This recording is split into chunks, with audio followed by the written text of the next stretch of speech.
বলছে, কথা কন, দুনিয়া সুন্দর, আসমান সুন্দর, জমিন সুন্দর, সবই সুন্দর, সুন্দরে সুন্দরে পাল্লা।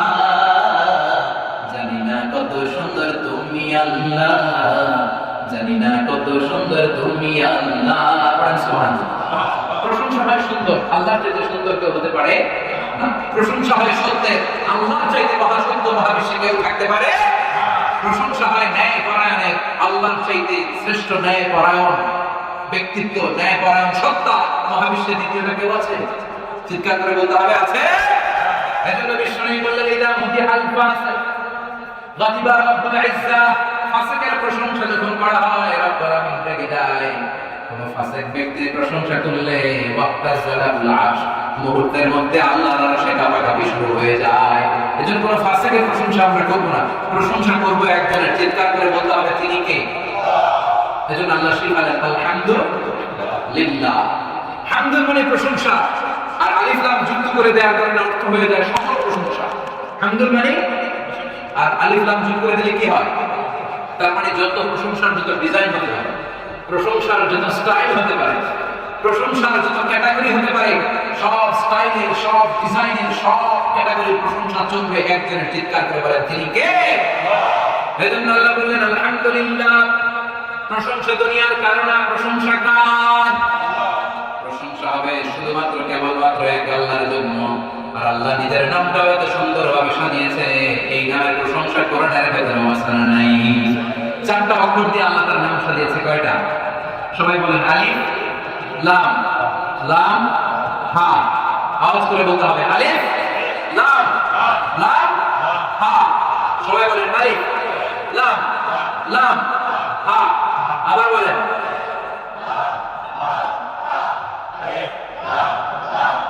সুবহানাল্লাহ। বলেন হুয়াল আউয়াল ওয়াল আখির ওয়াল যাহির ওয়াল বাতিন। এ আল্লাহ এমন আল্লাহ, এ আল্লাহর আগে কেউ নেই। এ আল্লাহ এমন আল্লাহ, আল্লাহর পরে কেউ নাই। তার মানে প্রথমেও আল্লাহ, শেষেও। প্রথমে আল্লাহ আল্লাহ, শেষেও আল্লাহ আল্লাহ। আকাশে আল্লাহ আল্লাহ, জমিনে আল্লাহ আল্লাহ। সবাই পড়েন প্রথমে আল্লাহ আল্লাহ, শেষেও আল্লাহ আল্লাহ। আকাশে আল্লাহ আল্লাহ, জমিনে আল্লাহ আল্লাহ। সবাই পড়েন আওয়াজ তুলে, প্রথমে শেষেও আকাশে আল্লাহ আল্লাহ, জমিনে আল্লাহ আল্লাহ। নিখিল জাহান গায়ে গুণগান তার নামে গাই আমরা গাহি তাআলা। হামদে বারি তাআলা, হামদে বারি তাআলা, হামদে বারি তাআলা। চিল্লায় বল সুবহানাল্লাহ। এজন্য রব্বুল আলামিন বললেন আলহামদুলিল্লাহি রাব্বিল আলামিন। সকল প্রশংসা ওই আল্লাহর জন্য, যিনি বহুমাত্রিক জগতের রব, যিনি বহুমাত্রিক জগতের রব। আলহামদুলিল্লাহি রাব্বিল আলামিন। রব, আমার আল্লাহর আরেক নাম হচ্ছে রব। আল্লাহর আরেক নাম কি? কবরের প্রথম প্রশ্ন কি? কথা কন, সবাই কন।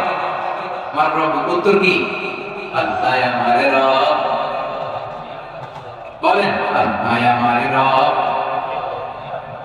দমে দমে তনু মনে তারি অনুভব। আল্লাহ আমার রব।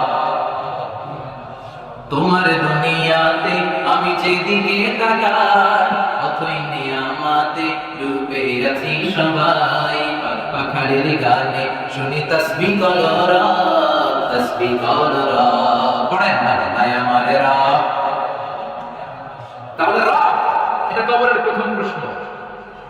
রব হচ্ছে কবরের প্রথম প্রশ্ন।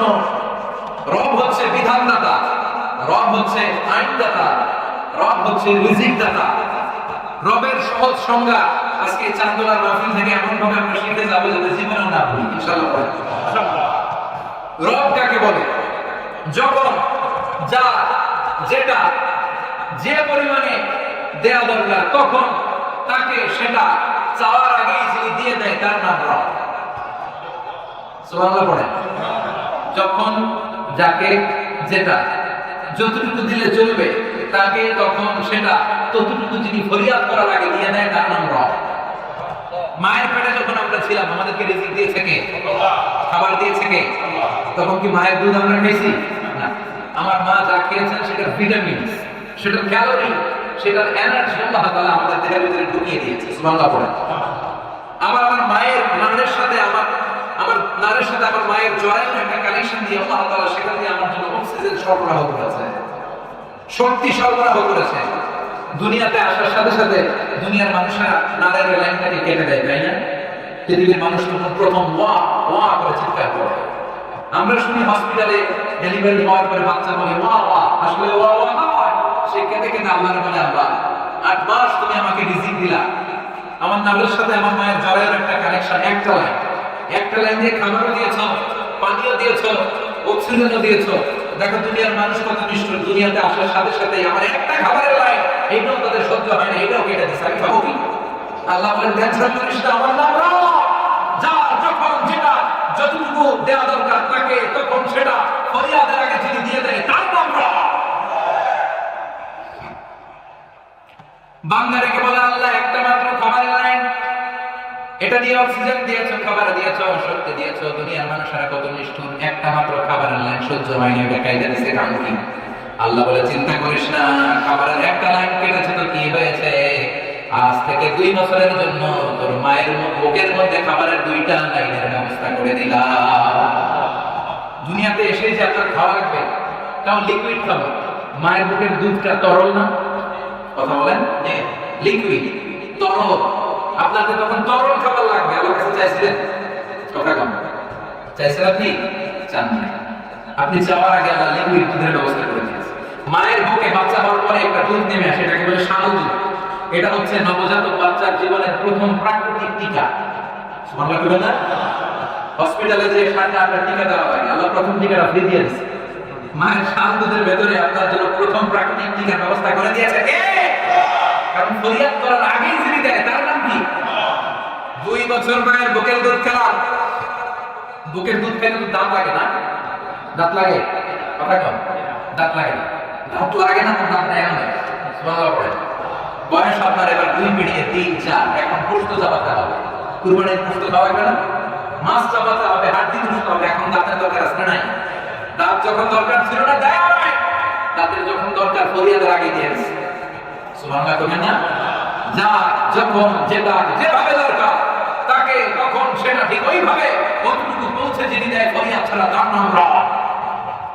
আপনি হিউম্যান অ্যানাটমি নিয়ে গবেষণা করেন, আমার দেহের অঙ্গ প্রত্যঙ্গগুলো যেখানে যেটা দরকার সেখানে ওইটাকে ফিটিং করে দিয়েছে কে? আল্লাহ। এই যে দেখেন কানের কি সুন্দর শ্রেণী, প্রত্যেকে 2টা করে কান আছে না? 2টার বেশি নাই তো না? আচ্ছা 2টা করে আছে। ধরেন এই কানের শ্রেণীটা, কানটা এখানে না থাকলে যদি আমার কানটা এই কান বগলের নিচে হইতো, বোঝার চেষ্টা করেন। আর আপনার বাম কান যদি আপনার বাম বগলের নিচে, ধরেন আপনাদের 2 কান এদিকে নেই, আল্লাহ দিয়ে দিয়েছে এখানে, অবস্থাটা কি হবে? আজকের মাহফিল শোনার জন্য চাঁদলা সবাই এইভাবে থাকা লাগতো। সবাই কম, কারণ হাত দিয়ে কান চাপা মেরে রাখলে আওয়াজ কিছু শুনতে হবে। চাওয়ার আগে যেইভাবে সেটিং করা দরকার, ফরিয়াদের আগেই যিনি সেটিং করে দেয় তার নাম রব। চিৎকার করে কোন ঠিক না? স্ক্যান্ডিনেভিয়ান কান্ট্রিগুলোতে যে বাঘগুলো আছে, বাংলাদেশের বাঘ আর সাইবেরিয়া অঞ্চলের বাঘ একরকম নয়। সাইবেরিয়ার বাঘগুলোর গায়ে বিশাল বিশাল রোগ, কারণ এটা বরফের রাজ্য। সাইবেরিয়াতে যে পেঙ্গুইনগুলো আছে, ডেনমার্কে, নরওয়েতে, স্ক্যান্ডিনেভিয়ান কান্ট্রিজগুলোতে যেখানে 12 মাস বরফ পড়তে থাকে, তুষারপাত, ওইখানে উটও পাওয়া যায়। আরব বিশ্বের উট আর সাইবেরিয়ার উট একরকম নয়। আরব বিশ্বের উটের গায়ে কোনো লোম নাই। সাইবেরিয়ার স্ক্যান্ডিনেভিয়ান কান্ট্রিগুলো, নরওয়ের ওখানে যে উটগুলো পাওয়া যায়, ওই উটগুলোর গায়ে আল্লাহ বিশাল বিশাল লম্বা লম্বা চুল দিয়ে দিয়েছেন, লোম দিয়ে দিয়েছেন। তো সুবহানাল্লাহ। ওই ভাল্লুকগুলোর গায়ে আল্লাহ প্রাকৃতিক কম্বল জড়িয়ে দিয়েছেন। তো সুবহানাল্লাহ। কিন্তু বাংলাদেশের বাঘের গায়ে যদি কম্বল থাকে মরবে না? আর সাইবেরিয়ার ওই বাঘগুলোর গায়ে যদি কম্বল না থাকে, মোটা চুল না থাকে, ভুল করে যাবে না? যেখানে যেই প্রাণীটাকে যেইভাবে সেটিং করা দরকার ওইভাবে ওই প্রাণীকে যিনি পাঠিয়ে দেন, ওই সত্তার নাম হচ্ছে রব। চিল্লা করে ঠিক না? খাবারের মধ্যে তিনি পানির অস্তিত্ব ঘটালেন। ডাবের মধ্যে যতটুকু পানি, কমলার মধ্যে ততটুকু নাই। কমলার ভেতরে যতটুকু রস, টমেটোর ভেতরে ততটুকু নাই। টমেটোর ভেতরে যতটুকু পানি, ক্ষীরার ভেতরে ততটুকু নাই। যেই ফলের ভেতরে যতটুকু রস দেওয়া দরকার, চাওয়ার আগেই সেটার ব্যবস্থা করে দিয়েছে কে? এজন্য আল্লাহ বলেন আলহামদুলিল্লাহি রাব্বিল আলামিন। সকল প্রশংসার মালিক, বহুমাত্রিক জগতের স্রষ্টা, রাব্বিল আলামিন। আলাম মানে একটা জগৎ, আর আলামিন মানে বহু জগৎ। জগতের অভাব নাই। উদ্ভিদ জগৎ, প্রাণী জগৎ, সাগরের অতল গহ্বরের জগৎ, মহাকাশের জগৎ, অদৃশ্য জগৎ, এই সবগুলো জগতের মালিক হচ্ছে একজন। চিৎকার করে বলেন তিনি কে? এরপরে আল্লাহ বললেন আর রহমানুর রহিম, তিনি দয়ার সাগর, তিনি মায়ার সাগর। আল্লাহর দয়ার মতো দয়া কারো আছে নাকি? আল্লাহ তুমি দয়ার সাগর, রহমানুর রহিম, তোমার দয়ায় পূর্ণ আমার সারাদিন, তোমার দয়ায় পূর্ণ আমার সারাদিন। সুবহানাল্লাহ। আল্লাহর দয়ার কোনো কমতি আছে? তিনি মেহেরবান, তিনি দয়ালু। আপনি কত পাপ করেছেন, আপনার পাপ যদি হয় খালের পানির সমান, আল্লাহর দয়া হচ্ছে সাগরের পানির সমান। আপনার পাপ গুনাহ আর অন্যায় যদি হয় পাহাড়ের সমান, জেনে রাখবেন আল্লাহর দয়া আকাশের সমান। এজন্য আল্লাহ বলেছেন লা তাকনাতু মির রাহমাতিল্লাহ, খবরদার আমার রহমত থেকে নিরাশ করি না। আপনি কত মিথ্যা বলেছেন, আপনি কত অন্যায় করেছেন, আপনি কত সুদ খাইছেন, ঘুষ খাইছেন, কত জুলুম করেছেন, জায়নামাজটা বিছিয়ে দিয়ে 2 রাকাত সালাত করে কপালটা ঘষে ঘষে আপনার সিজদা দেন, চোখের পানি ছেড়ে আপনার কাছে ক্ষমা চান। ক্ষমার মতো ক্ষমা চাইলে সব আমরা মাফ করে দিতে পারি কি? এজন্য ওনার নাম রহমান রাহিম। তার ভালোবাসা শেষ নাই। ভালোবাসা তৈরি করার পরে তিনি ভালোবাসাকে 100টা টুকরা করেছেন। কয়টা? 100 টুকরা করার পরে আল্লাহ 1 টুকরা পৃথিবীর সব মানুষ আর প্রাণীগুলোর মধ্যে ভাগে ভাগে ভাগ করে দিয়েছেন। আর 99 টুকরা দয়া মায়া ভালোবাসা আল্লাহ তার নিজের কাছে রেখে দিয়েছেন। আমরা সবাই মিলে পাইছি কয় টুকরা? আমি পাইছি, উনি পাইছি, উনি পৃথিবীর সবাই, সাইয়েদনা আদম থেকে শুরু করে কিয়ামত পর্যন্ত যারা এসেছিল, যারা এখন আছে, যারা আসবে, সবাই মিলে ভাগে ভাগে কয় টুকরা? সবাই মিলে 1 টুকরা। উনি রাখছেন কয় টুকরা? 1 টুকরার ভালোবাসার খেলাই দিয়ে এই 1 টুকরা ভালোবাসার খেলা, ভালোবাসার গান আসলে নাই। ভালোবাসবো বাসবো রে বন্ধু, হ্যাঁ তোমায় যতনে, আছে না ভালোবাসার গান? আমার আইয়ুব বাচ্চা মরে গেছে, সব ভালো তুই একা বাসিস, একটু ভালোবাসি দে সময়, আছে না নাই? সব ভালো একা বাসিস না, আমার একটু বাসতে দিস। কত ভালোবাসার গান, কত ভালোবাসার নাটক, কত ভালোবাসার উপন্যাস এসেছে পৃথিবীতে, কত ভালোবাসার ফিল্ম। স্বামী স্ত্রীর মধ্যে কত ভালোবাসা বাসে, বাবা মা কত ভালোবাসা বাসে, মেয়ের জন্য বাবার কত ভালোবাসা, মায়ের জন্য ছেলের কত ভালোবাসা। এমন আমরা দেখেছি ছেলেকে বাঁচাতে যে বাবা অ্যাক্সিডেন্ট করেছে, আছে না নাই? মেয়েকে বাঁচাতে যে মা জীবন দিয়েছে, বন্যার পানিতে পানি খেতে খেতে মা দুনিয়া থেকে বিদায়, ছোট্ট বাচ্চাটারে বালতির মধ্যে তুলে মাথায় ধরে রেখেছে। মা মরে গিয়েছে, ছেলে মরে নাই, ছেলের মায়ায় মা জীবন দিয়েছে, আছে না নাই? 1 ফোঁটা বয়সে ভালোবাসা, 1 ফোঁটার ছিটা ফোঁটা তোমরা সবাই মিলে পেয়েছো। তার নমুনা যদি এমন হয় যে রবের দরবারে 99 টুকরা ভালোবাসা তিনি মজুদ রেখেছেন, তার ভালোবাসা বেশি না কম? এজন্য আল্লাহ বলেন আর রহমানুর রহিম, আমি দয়ার সাগর, আমি মায়ের সাগর, আমার ভালোবাসার কোনো সীমানা নাই। আমার রহমতের দরিয়া যে কত বড় তোর কোনো ধারণা নাই, ঠিক না? এজন্য আল্লাহর উপর আস্থা আছে না আমাদের, বিশ্বাস আছে না আমাদের? আমরা যতই পাপ করি, পাপগুলো মাফ করে দিবে কে? আমরা কিয়ামতের ময়দানে আল্লাহর কাছে ফরিয়াদ করি, আল্লাহ ওই কঠিন দিনে তুমি আমাদের বিচার করো না, তুমি আমাদের প্রতি দয়া করো। কি করো?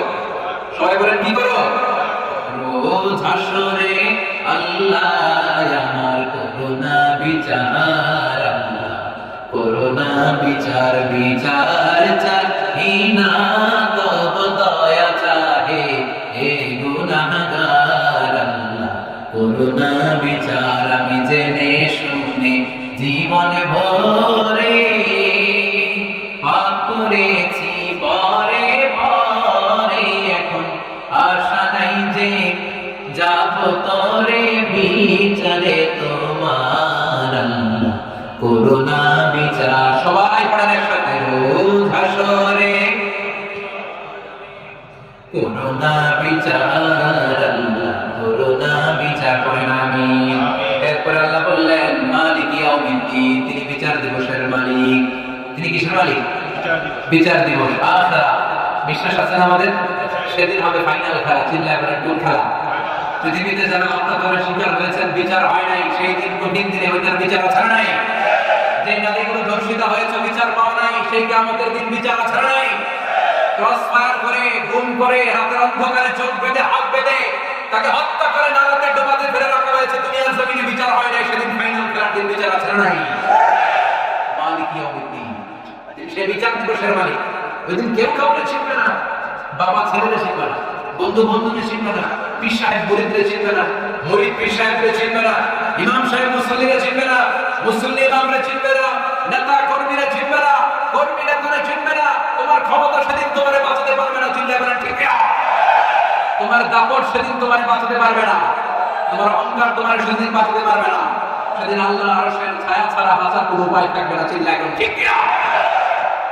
বিষ্ণু বললেন মানুষগুলো ইয়াহশারুন নাস ইয়াউমাল কিয়ামাতি হুফাতান আরাতান মাশাতান কুরলা, কিয়ামতের দিন মানুষগুলো উলঙ্গ হয়ে দাঁড়াবে, পায়ে কোনো জুতা নাই, পেটে কোনো খাবার নাই, গায়ে কোনো জামা নাই, সবাই উলঙ্গ। সবাই কি? সবাই নেকেড। সবার মুখে শুধু চিৎকার, আল্লাহ বাঁচাও। সবার মুখে কি? ইয়া নাফসি বাঁচাও। সূর্যটা মাথার কাছে চলে আসছে, সূর্যের প্রচন্ড তাপে মাথার মগজগুলো গলে গলে ভাতের মাড়ের মতো নাকের ছিদ্র আর কানের ছিদ্র দিয়ে বেয়ে বেয়ে পড়বে। তৃষ্ণায় জিহ্বাটা বের হয়ে নাভি পর্যন্ত ঝুলতে থাকবে। সবাই ক্লান্ত, শ্রান্ত, ঘরমাক্ত, পেরেশান। বাঁচাবার কেউ থাকবে না, একমাত্র আল্লাহর আরশের নিচে সেদিন আল্লাহ তাআলা ছায়া দেবে। ঠিক না? যাদের হৃদয়ে আল্লাহর ভয় থাকবে, যাদের হৃদয়ে আল্লাহর প্রতি আস্থা থাকবে, ওই দিন তাদের জন্য ছায়া আছে না নাই? যাদের হৃদয়ে আছে আল্লাহর ভয়, তারা কোনো পথ ভুলে যায় না। আল্লাহর প্রেম ছাড়াই দুনিয়া কারো কাছে কোনো কিছু যায় না। রাতের আধারে যারা সেজদাতে রায়, দু চোখের অশ্রুতে নদী যেন বয়। ছলনার হাতছানি যতই ডাকু, পেছনে ফিরেও সে তাকায় না। যাদের হৃদয়ে আছে আল্লাহর ভয়, তারা কোনো পথ ভুলে যায় না। আল্লাহর প্রেম ছাড়াই দুনিয়া কারো কাছে কোনো কিছু চায় না। চিল্লায় বলেন ঠিক না? সেদিন মুমিনদেরকে বাঁচাবে একমাত্র কে? আল্লাহর আরশের ছায়া ছাড়া মুমিনদের কোনো ছায়া থাকবে? চিল্লায় বলেন থাকবে? এরপর আমরা পরিচয় দিলাম ইইয়াকা না'বুদু ওয়া ইইয়াকা নাস্তাঈন। আল্লাহ ইবাদত করি আপনার কাছে সাহায্য চাই, মানে আমরা আপনার দলের লোক। ধরে কোন ঠিক কিনা? আমরা দল করি কা? আরো জোরে বলেন কা? এরপর আমরা বললাম ইহদিনাস সিরাতাল মুস্তাকিম, আল্লাহ সরল সঠিক পথ দেখান। সিরাতাল লাযীনা আন'আমতা আলাইহিম, এমন পথ যেই পথের উপর আপনি নিয়ামত দিয়েছেন, মানে নবীদের পথ, সিদ্দিকীনদের পথ, শুহাদাদের পথ, সালিহিনদের পথ। চারটা পথ আমরা চাই। চিৎকার করে বলতে হবে কয়টা? নবীদের পথ। সবাই বলেন নবীদের পথ, সিদ্দিকীনদের পথ, শুহাদাদের পথ, সালিহিনদের পথ। আর দুইটা পথ আর মত থেকে আমরা পানা চাই। এক হচ্ছে গায়রুল মাগদুবি, আমাদের চায়নার পরে চলে আসতে পারে India super power, Narendra Modi. সভ্যতার সংঘাত আদিকাল থেকে আজ পর্যন্ত আছে না নাই? একটা সময় ছিল সিন্ধু সভ্যতা, আমরা শুনেছি মহেঞ্জোদারো সভ্যতা, বৈদিক সভ্যতা, ইনকা সভ্যতা, চিচেন ইৎজা সভ্যতা, প্রাচীন মিশরীয় সভ্যতা, ব্যাবিলনীয় সভ্যতা, গোটা বিশ্বব্যাপী মেসোপটেমীয় সভ্যতা। এরকম অনেক সভ্যতার আবির্ভাব ঘটবে, আবার কালের বিবর্তনে, সময়ের আবর্তনে এরা হারিয়েও যাবে। স্যামুয়েল হেন্টিংটন তার বইতে লিখেছিল, দ্য ক্ল্যাশেস অফ সিভিলাইজেশন নামক বইতে লিখেছে, সভ্যতা এই সংঘাতের পর একটার পর একটা সুপার পাওয়ার আসবে, হতাশ করে পড়ে যাবে। একটার পর একটা সুপার পাওয়ার উঠবে, আবার নেমে যাবে, কিন্তু সর্বশেষ লা ইলাহা ইল্লাল্লাহ মুহাম্মাদুর রাসূলুল্লাহর পতাকা খচিত একটা সভ্যতা দাঁড়িয়ে যাবে।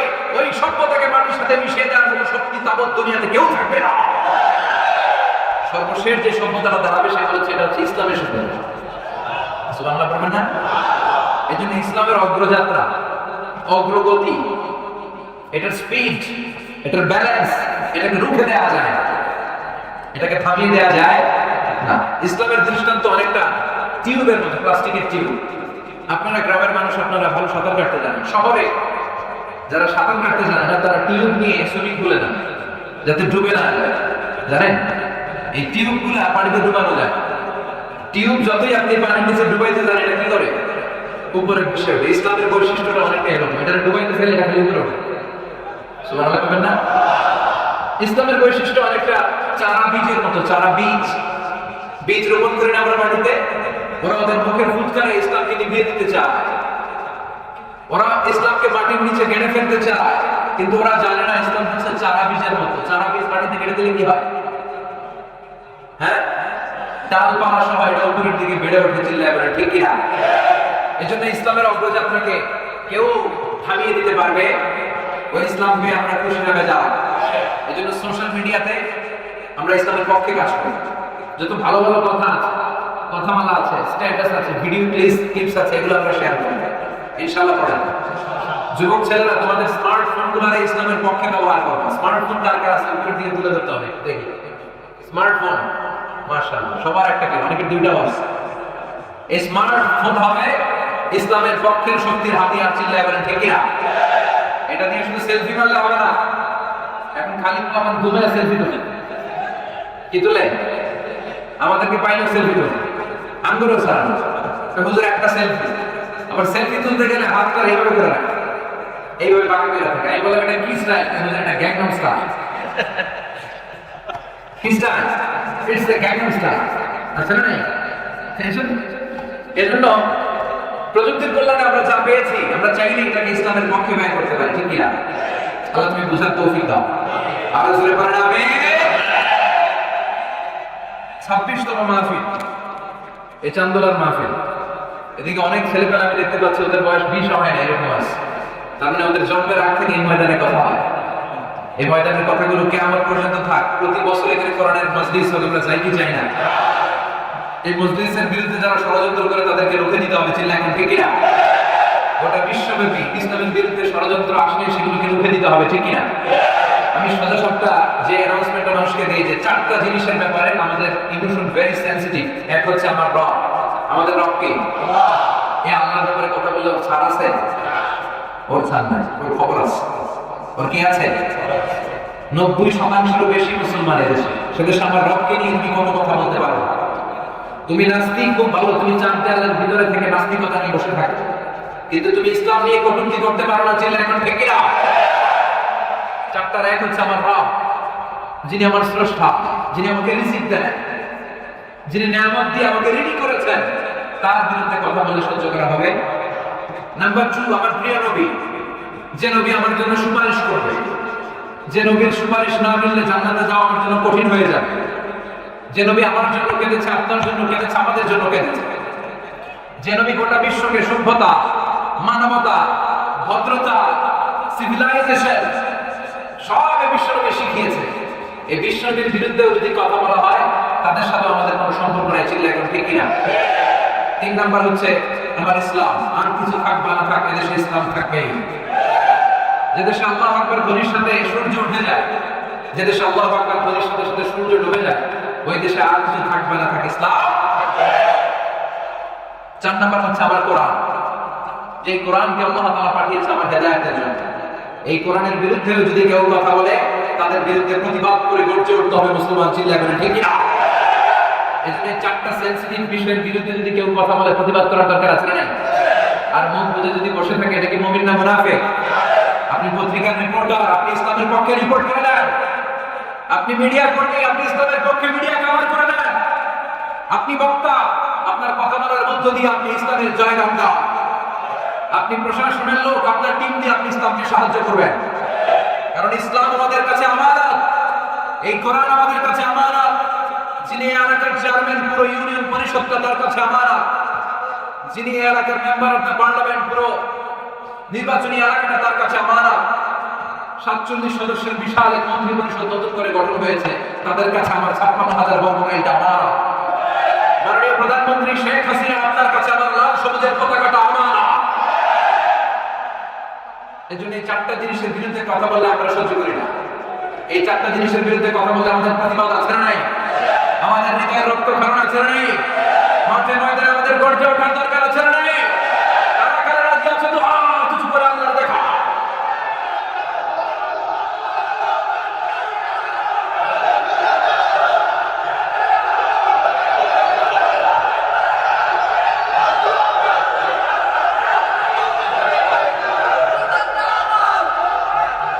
আল্লাহ আমাদের স্লোগানকে তুমি কবুল করো। পারি তৌফিক দাও। বিশ্ব নবীর ভালোবাসা যেন আমাদের অন্তরে থাকে, তুমি তৌফিক দাও। আল্লাহকে যে পাইতে চাই হযরতকে ভালোবেসে, আরশ কুরসি লৌহ কালাম না চাইতে পেয়েছে সে। হযরতকে ভালোবেসে, আরশ কুরসি লৌহ কালাম না চাইতে পেয়েছে সে। সুবহানাল্লাহ। বিশ্বনবীর ভালোবাসার দরকার আছে না নাই? এই কোরআন দিয়ে যেন বাংলাদেশের আইনগুলো পাস হয়, আল্লাহ তুমি তৌফিক দাও। সংসদ ভবনে যেন কোরআনের চর্চা হয়, তুমি তৌফিক দাও। পুরো দেশব্যাপী কোরআনের কথাগুলো তুমি ছড়িয়ে দাও। কোরআন দিয়ে যেন আমরা আমাদেরকে আলোকিত করতে পারি, তুমি তৌফিক দাও। আরো যারা আওয়াজ করে পড়েন আমিন। 26 বছর ধরে এই ময়দানে কথা বলে। আলহামদুলিল্লাহ আজকের প্রোগ্রামের সভাপতি আল্লামা ডক্টর গোলাম সরওয়ার সাইদি আমার নানা ভাই আসছে, উমরায় আছে। তাহলে রফিক ভাই সভাপতি। রফিক ভাইকে আল্লাহ তুমি কবুল করো।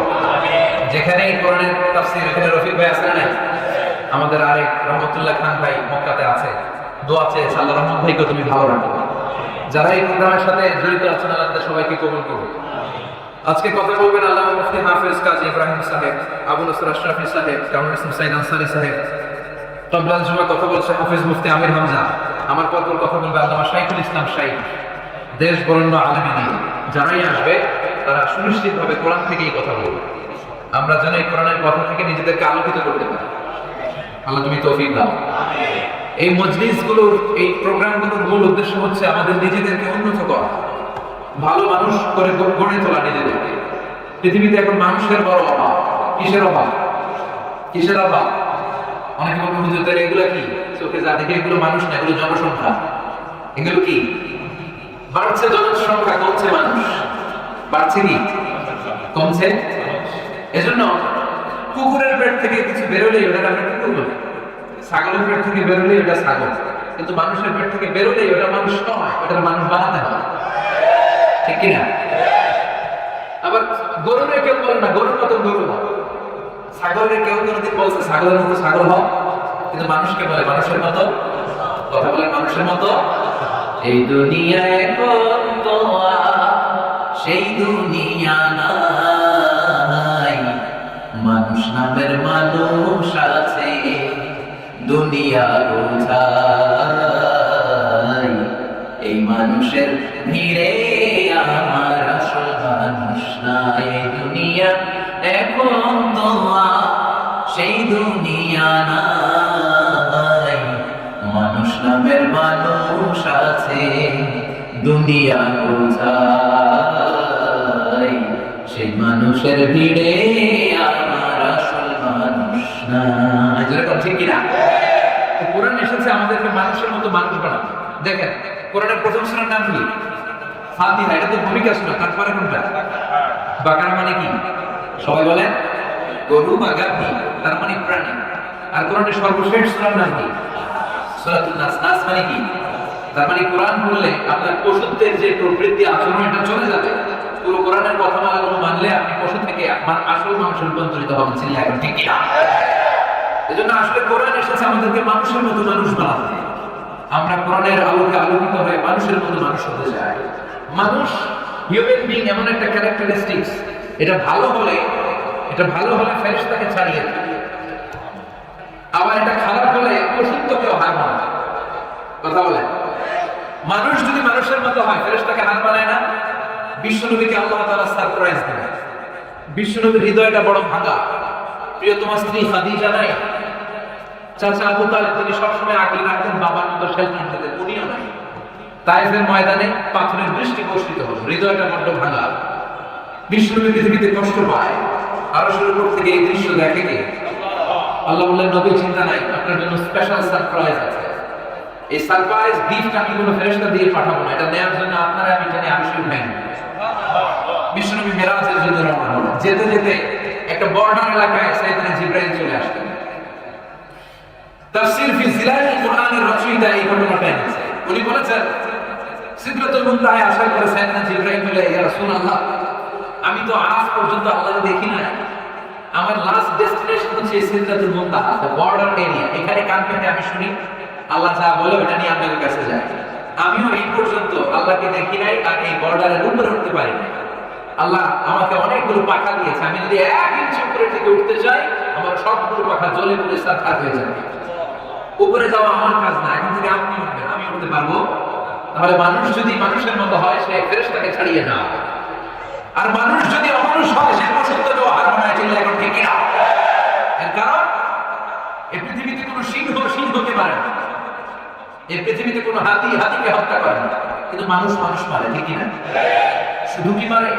একটা সিংহ আর একটা সিংহকে 10 টুকরা করে না, একটা কুকুর আর একটা কুকুরকে 8 টুকরা করে না, একটা হাতি আর একটা হাতিকে 15 টুকরা করে না, কিন্তু একটা মানুষ আর একটা মানুষকে 20 টুকরা করে, 8 টুকরা করে, আগুন লাগিয়ে জনপদকে জ্বালিয়ে দেয়, অ্যাটম বোমা মেরে মাইলকে মাইল তারা জনপদকে ধ্বংস করে দিয়ে চিল্লায় এখন ঠিক না? জাপানের হিরোশিমা নাগাসাকি দুইটা শহর আছে, দ্বিতীয় বিশ্বযুদ্ধে আমেরিকান সোলজাররা ওখানে দুইটা অ্যাটমিক বোমা ফালায়, একটা নাম লিটল বয় আর একটা ফ্যাটম্যান। হাজার হাজার নিরপরাধ সিভিলিয়ান জাপানিজ লোককে তারা মেরেছে, তাদের কোনো অপরাধ ছিল না। এজন্য মানুষ এমন একটা প্রযুক্তি, সে যদি ভালো হয়, সে যদি উপরের দিকে ওঠে সে ফেরেশতাকেও হার মানায়, আর সে যদি নিকৃষ্ট হয় সে পশুত্বকেও হার মানায়। চিৎকার করে বলে ঠিক কিনা? এজন্য কোরআন এসেছে আমাদেরকে আলোকিত মানুষ বানাতে, মানুষের মতো মানুষ বানাতে, আমরা যেন মানুষের মতো মানুষ হতে পারি। আল্লাহ তৌফিক দাও, চিল্লায় বলতে হবে আমিন। সম্মানিত সুধী, আজকের মাহফিলে আসতে পেরে আমরা খুশি না বেজা? কম না বেশি? আমরা সবাই খুশি পরিমাণে বেশি আওয়াজ করে পড়েন আল্লাহু আকবার। আসুন আমরা ফরমালি আল্লাহ তাআলাকে একটা থ্যাঙ্কস দেই, ধন্যবাদ দিই যে আল্লাহ তাআলা এরকম বিশাল গ্যাদারিং এ আমাদেরকে আসার বসার তৌফিক এনায়েত করেছেন। আসুন হৃদয় নিংড়ানো মনের স্বপ্নগুলো ভালোবাসাকে উজাড় করে দিয়ে দেহের সবটুকু শক্তি গলার এই মাঝ বরাবর এনে সিংহ শার্দুলের মতো গর্জন করে আমরা আওয়াজ করে বলি বিশ্বনবী শেখানো শুকরিয়া মানি, কালিমাতুশ শুকর আলহামদুলিল্লাহ। সবাই পড়েন রব্বানা লাকাল হামদ হামদান কাসীরান তাইয়িবান মুবারাকান ফীহি ইয়া রাব্বি লাকাল হামদু কামা ইয়ানবাগি লিজালালি ওয়াজহিকা ওয়া আযীমি সুলতানিকা লাকাল হামদু বিল ঈমান লাকাল হামদু বিল ইসলাম লাকাল হামদু বিল কুরআন। আজকের দিনটা হচ্ছে জুমাবার। কি বার? এই যে আমি আরবিতে ছোট ছোট দুটো খুতবা পড়লাম, অর্থ কিছু কিছু বুঝতে পারছেন কারা কারা? দেখি হাত তোলেন তো। মাশাআল্লাহ তাবারাকাল্লাহ, অনেকেই বুঝতে পেরেছে। দেখি আলহামদুলিল্লাহ, পরিবর্তন হতে শুরু করেছে। এখন আমরা আরবি বুঝি, ঠিক না? কোরআনের ভাষা এখন আমরা বুঝতে শুরু করেছি, আলহামদুলিল্লাহ। এই জুমার খুতবা আমি বলেছিলাম এই দিনটা অনেক মহান দিন। সাইয়্যিদুল আইয়াম, leader of the all days in the week, সপ্তাহের 7টা দিনের সেরা দিন। আল্লাহর একটা সুন্নাত হচ্ছে আল্লাহ স্থানকে প্রাধান্য দেন, ব্যক্তির উপর ব্যক্তিকে প্রাধান্য দেন, জায়গার উপর জায়গাকে প্রাধান্য দেন। পৃথিবীতে অনেক শহরের ছড়াছড়ি, কিন্তু মক্কা শহরের আলাদা একটা গুরুত্ব আছে না নাই? পৃথিবীতে অনেক মানুষ, এর মধ্যে বিশ্বনবীর একটা আলাদা মর্যাদা আছে না নাই? পৃথিবীতে দিনের শেষ নাই, দিনের পর দিন আসে, মাস গড়িয়ে মাস আসে, বছর আসে। এই সবগুলো দিনের মধ্যে জুমার দিনের আলাদা একটা মর্যাদা আছে না নাই? বিশ্বনবী বললেন 365 দিনের মধ্যে শ্রেষ্ঠ দিন আরাফার রাত, 365 দিনের মধ্যে শ্রেষ্ঠ রাত বদরের রাত, বছরের 12টা মাসের মধ্যে শ্রেষ্ঠ মাস রমাদানের মাস, আর সপ্তাহের 7 দিনের শ্রেষ্ঠ দিন জুমার। এই জুমার দিন আল্লাহ তাআলা সাইয়েদনা আদম আলাইহিস সালামকে তৈরি করেছেন, ওনাকে দুনিয়ায় পাঠিয়েছেন, ওনার তাওবা কবুল করেছেন। আবার এই দিন আল্লাহ তাআলা ওনার রূহ কবজ করেছেন। আবার এই জুমার দিনে আল্লাহ তাআলা কিয়ামত সংঘটিত করবেন। চিৎকার করে পড়েন সুবহানাল্লাহ। তো এই কথাগুলো আমরা হাইলাইট করার চেষ্টা করেছিলাম। আল্লাহ এগুলোর উপর তুমি আমল করার তৌফিক দাও, আমিন। আর জোরে বলেন আমিন। আমি আপনাদের খেদমতে আমার খুতবার শুরুতে ছোট্ট একটা আয়াত তেলাওয়াত করেছি। এই আয়াতের আমাকে একটি ছোট্ট সূরা নিয়ে আপনাদের সামনে কিছু কথা রাখবার চেষ্টা করব ইনশাআল্লাহ। সবাই পড়েন ইনশাআল্লাহ। আজকে এমন একটা সূরা থেকে আমরা কথা শুনবো যে সূরাটা সবার মুখস্থ, এমন একটা সূরা থেকে কথা শুনবো যে সূরাটা ছাড়া নামাজ হয় না, এমন একটা সূরা থেকে আজকে কথা শোনার আমরা চেষ্টা করব যে সূরাকে বিশ্বনবী ইসলাম আযমু সূরা ফিল কুরআন, কোরআনের সর্বশ্রেষ্ঠ সূরা বলে ঘোষণা দিয়েছেন। এবার বলেন সূরাটার নাম কি? সবাই বলেন। মুখস্থ নেই কার কার? হাত তুলে তো দেখি। 1 2 এদিকে 3 4 মুখস্থ নাই? সূরা ফাতিহা মুখস্থ নাই? সবার মুখস্থ আছে না? আচ্ছা, মাঝে মাঝে আপনাদেরকে চেক করবো যে আপনাদের মনোযোগ আছে কিনা। অনেকে ভুলবশত তুলে ফেলে, যে চারজন তুলেছে ভুলবশত তুলেছে, ঠিক কিনা? আমরা ভুল করলে আমাদেরকে মাফ করে কে? কি এক আল্লাহ রয়েছে, আমরা খালি ভুল করি উনি খালি মাফ করে। সুবহানাল্লাহ পড়েন। গাফিরিদ যামবি ওয়া কাবিলিত তাওব, ওনার কাজই হচ্ছে তওবা কবুল করা, আর আমরা ভুল টুল কিছু করে ফেললে মাফ করে দেওয়া, চিল্লায় এখন ঠিক কিনা? সূরাতুল ফাতিহা আমাদের আলহামদুলিল্লাহ সকলের মুখস্থ। আর এই সূরাটা যে আমরা কে কবে মুখস্থ করেছি কেউ বলতে পারবে না। বলতে পারবেন? কেউ বলতে পারবে? ছোটবেলা আব্বার হাতে ধরে যখন আমরা মসজিদে গিয়েছি, দাদার সাথে যখন মসজিদে যাইতাম, কোরআনের মাহফিলে যাইতাম, ইমাম সাহেবের পিছনে যখন জামাতের সালাতে শরীক হইতাম, ইমাম সাহেবের মুখ থেকে সূরা ফাতিহা শুনতে শুনতে কবে যে মনের অজান্তে মুখস্থ হয়ে গেছে আমরা নিজেরাও টের পাই না। সুবহানাল্লাহ পড়ো। কোরআনের একটা মুআজিজা হচ্ছে, কোরআনের সাথে লেগে থাকলে কোরআনের কিছু কিছু অংশ মনের অজান্তে এমনি সিনার ভিতরে ঢুকে যায়। যেমন সূরাতুল ইখলাস প্রত্যেকের মুখস্থ আছে না? সূরাতুল কাউসার মুখস্থ আছে না? তেমনি ভাবে সূরাতুল ফাতিহা সবার মুখস্থ আছে না নাই? আজকে আমরা এই সূরাটি থেকে কথা শুনবো ইনশাআল্লাহ। এই সূরাটা হচ্ছে কোরআনের একেবারে শুরুর দিককার সূরা। এই সূরাটা হচ্ছে আউয়ালুস সূরা নাযালা কামিলান মিনাল কোরআন, কোরআনের সর্বপ্রথম নাজিল হওয়া পূর্ণাঙ্গ সূরা। এই সূরা নাজিল হওয়ার আগে কোরআনের কোন সূরা পূর্ণাঙ্গ নাজিল হয়নি। কোন সূরার 10 আয়াত, কোন সূরার 5 আয়াত, কিন্তু সর্বপ্রথম যে সূরাটা শুরু থেকে শেষ পর্যন্ত এট এ টাইমে একসাথে নাজিল হয়ে গিয়েছে, ওই সূরাটার নাম সূরাতুল ফাতিহা। চিৎকার করে বলে সূরাটার নাম কি? এটাকে বলা হয় ইন্ট্রোডাক্টরি সূরা। ইন্ট্রোডাকশন কোরআনের কি? ইন্ট্রোডাকশন। আপনারা যারা রচনা পড়েন, রচনায় সূচনা লেখা লাগে না? ইন্ট্রোডাকশন লেখা লাগে না? ইন্ট্রোডাকশন মানে হচ্ছে tell them what you are going to tell them. তারপরে যেটা ডেসক্রিপশন সেটাকে বলা হয় টেল देम, আর কনক্লুশন হচ্ছে tell them what you have already told them. Introduction মানে tell them what you are going to tell them, তুমি সামনে কি বলতে যাচ্ছ এটা একটু বলো। এরপর ডেসক্রিপশনে হচ্ছে টেল देम, তারপরে ভালো করে বলো। আর কনক্লুশন হচ্ছে then tell them what you have already told them, এরপর তুমি বলো যা একটু আগে সব বলে দিচ্ছি। সুবহানাল্লাহ বলবেন না? তার মানে সূরাতুল ফাতিহাতে আল্লাহ আমাদেরকে বলতে চাচ্ছেন যে সামনে আল্লাহ কি কি বলবেন। সুবহানাল্লাহ বলবেন না? 114টা সূরার মধ্যে থেকে 113টা আল্লাহ কি কি কথা বলবেন এটা আল্লাহ সূরাতুল ফাতিহায় বলে দিয়েছে। সুবহানাল্লাহ বলেন। এজন্য এই সূরাটাকে বলা হয় ফাতিহাতুল কিতাব, মানে এই কিতাবের ভূমিকা। আরবিতে ফাতাহা ইয়াফতাহু মানে টু ওপেন, কোনো কিছু খোলা। এই সূরাটা দিয়ে আল্লাহ কোরআনটাকে খুলেছে। পড়েন সুবহানাল্লাহ। কোরআন খুললে সর্বপ্রথম আপনার নজরে যে সূরাটা পড়বে, সূরাটার নাম কি? আওয়াজ করে বলেন কি নাম? সূরাতুল ফাতিহা, প্রিফেস অফ দ্য বুক। সূরাতুল ফাতিহা শুধু সূরাতুল ফাতিহা একমাত্র নাম নয়। সূরাতুল ফাতিহা ছাড়াও এই সূরার আরো অনেক নাম আছে। এই সূরার একটা নাম হচ্ছে উম্মুল কিতাব, মানে কিতাবের মা। আমাদের মা আছে না সবার? কথা কম, মার কথা মনে পড়লে মন কেঁদে ওঠে না? যাদের মা আমরা হারিয়েছি, যারা চলে গিয়েছে, মায়ের কথা শুনলে মনটা কেমন লাগে? দুরু দুরু করে, যেরকম ঠিক কিনা? যখন রাত্রি নিঝুম এই চোখে ঘুম, একলা শূন্য ঘরে তোমায় মনে পড়ে মাগো, তোমায় মনে পড়ে। যখন রাত্রি নিঝুম এই চোখে ঘুম, একলা শূন্য ঘরে তোমায় মনে পড়ে মাগো, তোমায় মনে পড়ে। জানি তোমার আশিস পেলে উঠব সকল বাধা ঠেলে, তোমার আশিস সকল কাজে ঝরছে মাথায় পড়ে। তোমায় মনে পড়ে মাগো, তোমায় মনে পড়ে। চিল্লায় করে ঠিক কিনা? আমাদের মা আছে, কোরআনের একটা মা থাকার দরকার আছে না? বিসমিল্লাহ বলেন, ইন্না হাযিহি সূরা উম্মুল কিতাব। এই সূরাতুল ফাতিহাটা কোরআনুল কারীমের মা। চিল্লায় বলেন আল্লাহু আকবার। উম্মুন মানে মা, আবার উম্মুন মানে সেন্টার, কেন্দ্রবিন্দু, আসল জিনিস। যেমনি মক্কাতুল মুকাররমাকে বলা হয় উম্মুল কুরা। মক্কার আরেক নাম কি? মক্কার আগের নাম ছিল মক্কা। আগের নাম কি ছিল? পরে হয়েছে মক্কা। আবার মক্কা শহরের আরেকটা নাম হচ্ছে উম্মুল কুরা। কুরা শব্দটা কারিয়াতুন শব্দের প্লুরাল। কারিয়া মানে গ্রাম বা জনপদ। মক্কাতুল মুকাররমা হচ্ছে সমস্ত জনপদের মা।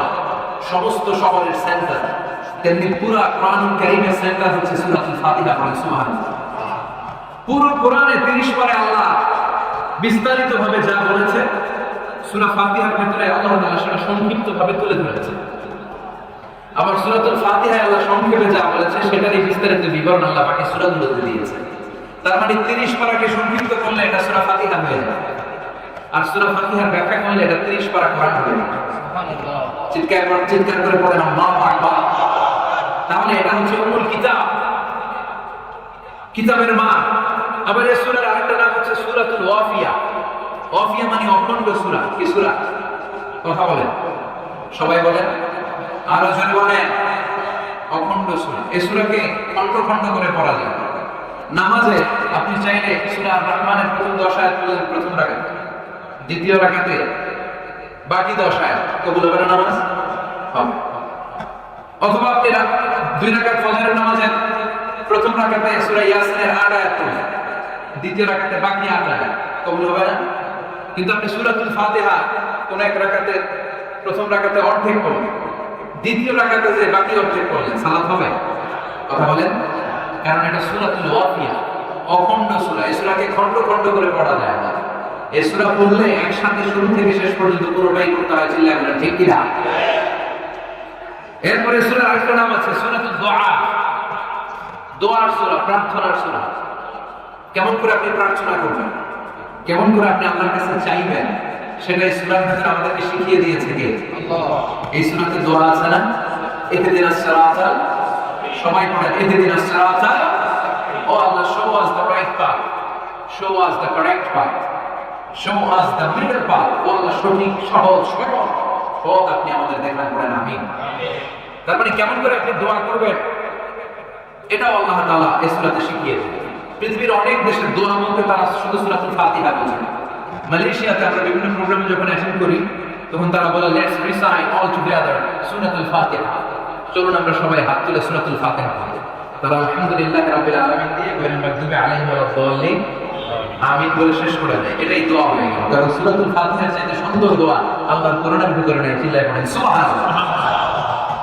আবার এই সূরার আরেক নাম হলো সূরাতুস সালাত, মানে নামাজের সূরা। এই সূরা না পড়লে নামাজ কবুল হয় না। বিশ্বনবী বললেন, লা সালাতা লিমান লাম ইয়াকরা বিফাতিহাতিল কিতাব। নামাজের মধ্যে যে ব্যক্তি সূরাতুল ফাতিহা তেলাওয়াত করে না, তার নামাজটা আল্লাহর দরবারে কবুল হয় না। ঠিক কি না? সূরাতুল ফাতিহা না পড়লে নামাজ হবে? আমাদের জাতীয় মসজিদের নাম কি? বাইতুল মুকাররমের খতিব সাহেব পড়লে তো হবে না? আচ্ছা, শাইখ আব্দুর রহমান আস-সুদাইস, যিনি কাবা ঘরের সেন্ট্রাল ইমাম, উনি বললে অবশ্যই হবে। বিশ্বনবী যদি সূরাতুল ফাতিহা ছাড়া সালাত পড়তে নামাজ হতো? কথা বলেন। কারণ এটা এমন সূরা, এই সূরাকে বলা হয় সূরাতুস সালাত, নামাজের সূরা। আপনি অন্য সূরা না পড়েন সমস্যা নাই, কিন্তু সূরা ফাতিহা না পড়লে আপনার নামাজ আল্লাহর দরবারে কবুল হবে। আবার বিশ্বনবী বললেন এটা হলো সূরাতুশ শিফা, আরোগ্যের সূরা, দ্য সূরা অফ রেমেডি, দ্য সূরা অফ কিউটনেস। এই সূরা পড়ে ফু দিলে অসুস্থ ব্যক্তিকে সুস্থ করে দেয় কে? কোরআনের ভিতরে শিফা আছে না নাই? এই সূরার ভিতরে শিফা ঢুকিয়ে দিয়েছে কে? এজন্য রাব্বুল আলামিন বলেন, ওয়া নুনাজ্জিলু মিনাল কুরআনি মা হুয়া শিফাউন ওয়া রাহমাতুল লিল মুমিনিন ওয়া লা ইয়াজিদুল যালিমিনা ইল্লা খাসারা। এই কোরআনের মধ্যে আমি রহমত দিলাম, এই কোরআনের ভেতরে আমি রব্বুল আলামিন বরকত ঢেলে দিলাম, আবার এই কোরআনের ভেতরে তোমাদের জন্য আমি শিফা নাযিল করে দিলাম। সুবহানাল্লাহ। শিফা সূরাতুল ফাতিহা পড়ে অসুস্থকে বুঝলে সুস্থ করে দেয় কে? আপনারা বিশ্বাস হুজুরের কাছে দোয়ার জন্য যান না? জান না যে হুজুর একটু পানি পড়ে দেন, ফু দিয়ে দেন। হুজুর কি করে জানেন? কি করে? সূরাতুল ফাতিহা ফিস ফিস করে পড়ে, কেউ শোনে না, কিন্তু আমরা সবাই জানি এটা সূরাতুল ফাতিহা।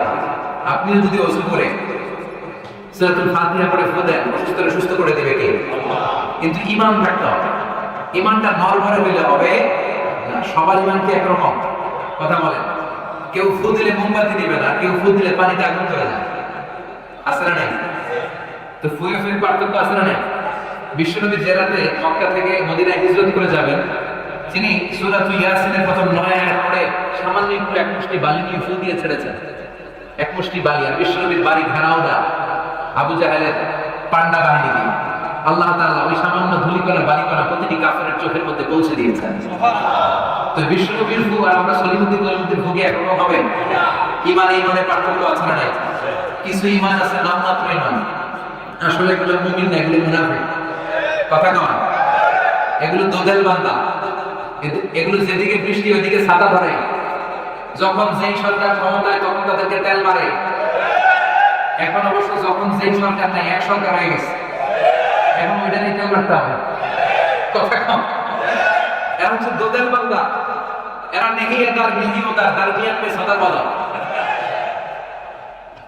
এরা উপরে ফিটফাট ভিতরে হ্যাঁ সদরঘাট ফিটফাট হয় না একদম। সদরঘাট দেখছেন না মুখস্থ কর, উপরে ফিটফাট ভিতরে নেহিয়াদার নিহিওদার দারমিয়ান পে সদা বলা। জানেও না বায়েও না, একবার ভাবে আলেমদের সাথে থাকি তাহলে আল্লাহর রহমত পাওয়া যায়। আবার কয় না শাহবাগের মঞ্চে উঠে বক্তব্য দেই তাহলে টাকার বান্ডিল পাওয়া যায়। এরা ডানেও যায় না বায়েও যায় না, এরা মুনাফিক।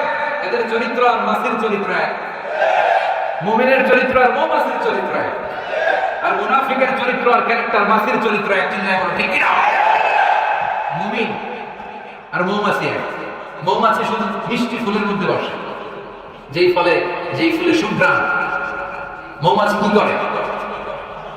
মধু সংগ্রহ করে সুঘ্রাণ ফুল থেকে, ফ্লাওয়ার নেক্টার বলে এটাকে, পুষ্পরস। ফ্লাওয়ার নেক্টার কালেক্ট করে যেটার মধ্যে সুগন্ধ আছে। সুগন্ধ ছাড়া কোন দুর্গন্ধময় জায়গায় মৌমাছি বসে। কিন্তু মাছি এরকম না, মাছি সুগন্ধওয়ালা ফুলেও বসে, মিষ্টির দোকানের মিষ্টিতেও বসে, আবার টয়লেটের জানলা খোলা থাকলে ওটার মধ্যে যেও বসে। কথা কম। এখন আমরা কি মৌমাছি হব না মাছি? মুমিন হব নাকি মুনাফিক? মুনাফিকদের চরিত্র হচ্ছে ভিতরে এক বাইরে আরেক, তার নাম, কথা বলেন, ভিতরে এক বাইরে আরেক, তার নাম মধু। হই হই বিষ হামাইয়া বলে মধু, বাটিতে করে নিয়ে আসছে, কয় মধু কেন? আসলে কি তাহলে এটা মুমিন না মুনাফিক? এরা মুযাবযাবিন বাইনা যালিক, লা ইলাহা ইল্লা ওয়ালা ইলাহা ইল্লা। এরা ডানেও না, এরা বায়েও না, এরা ঈমান চোর, এরা দোদল্যমান, এরা মুযাবযাবিন। যেরকম ঠিক কিনা? দোদেল বান্দা কালমা চোর, না পায় শ্মশান না পায় ঘর, দিন থাকিতে আইরে পথে ছাইড়া দে ভণ্ডামি, ভণ্ডামি ভণ্ডামি ভণ্ডামি, ছাইড়া দে ভণ্ডামি। আছে না এরকম? নামাজ কালাম পড়ে না, ইবলিস শয়তানের নানা। চান্দুলাতে এরকম নাই, নামাজ নাই, রোজা নাই, লাল শান পড়ে থাকে, গলার মধ্যে তালা আর মালা। আছে না নাই? গোসল করে না, চুলে জট পাকিয়ে রাখে। এমনও পীর আছে সারা বছর গোসল করে না, বছরে নাকি গোসল করে একদিন, আর ওই গোসলের পানি মুরিদরা সব খায়া খাওয়া। আছে না নাই? নামাজ কালাম পড়ে না, ইবলিস শয়তানের নানা, ধর্মের একখান খুঁটি ধইরা কয়দিন করবি হয়রানি, ভণ্ডামি ভণ্ডামি ভণ্ডামি, ছাইড়া দে ভণ্ডামি। দোদেল বান্দা কালমা চোর, না পায় শ্মশান না পায় ঘর, দিন থাকিতে আইরে পথে ছাইড়া দে ভণ্ডামি, ভণ্ডামি ভণ্ডামি ভণ্ডামি, ছাইড়া দে ভণ্ডামি। চিৎকার করে বলে ঠিক কিনা? ভণ্ডামি ছেড়ে দে, ভালো হয়ে যা, এখনো সময় আছে, ভালো হইতে পয়সা লাগে। এই জন্য ফু আর ফু পার্থক্য আছে। আমি ফু দিলেও ফু, বিশ্বনবী ফু দিলেও ফু, ঠিক কিনা? আমি ফু দিলে যতটুকু কাজে লাগবে, আপনার জনম দুঃখিনী মায়ের কাছে যে যদি গ্লাসের পানির মধ্যে ফু দিতে বলেন, ওইটা আরো বেশি কাজে লাগবে, ঠিক কিনা? দুইটা গ্লাস, এক গ্লাসের মধ্যে পৃথিবীতে যত ইমাম আছে, খতিব আছে, আল্লাহর ওলিরা ফু দিয়ে দিল, আর একটা গ্লাসের মধ্যে আপনার আব্বা একটা ফু দিল, আপনার আম্মা একটা ফু দিল, আল্লাহর কসম আপনার বাবা মায়ের ফুটা কাজে লেগে যাবে, আগে আগে আল্লাহর আরশে চলে যাবে। তার মানে ফুতে পার্থক্য আছে না নাই? ইমানে পার্থক্য আছে না নাই?